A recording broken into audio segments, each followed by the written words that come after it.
I like making intimate films. I like making films that bite off big ideas but use people's stories instead of outside expertise.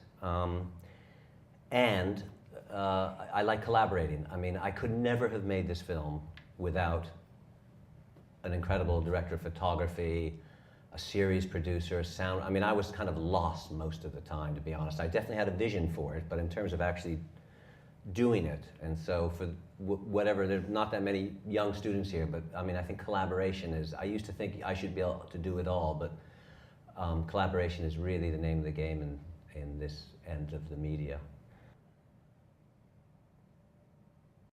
As a sort of young director, I would have been hanging from the chandeliers and anxieties he was shooting that. But I, you know, with these experienced cameramen, they have done this a lot, and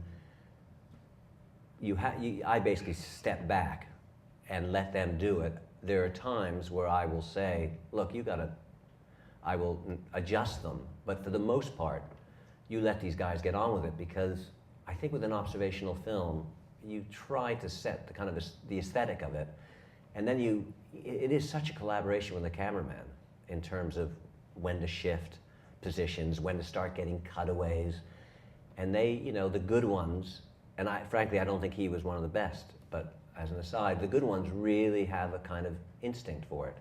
So for the most part, you just let them get on with it. And I have a tendency, I did certainly then, to just want to keep rolling. That God, something really good might still happen, and the cameraman will say, you know, Henry, stop worrying your pretty little head over it. You know, we have got a great sequence. The conversation is winding down now. Let's not waste money on film, because the other part of you is hearing the sort of film running through the sprockets and hearing the ching-ching of the cash register. So it's kind of this stressful tension. When I got to India, I mean, I was completely overwhelmed by just the colors and the people, and I sort of just trailed. And I had an Indian cameraman, you know, and at one point he said, Henry, step away, because if people see you following, you're not supposed to film bodies being carried and burned, and people see you close to me, you know, you'll start a riot.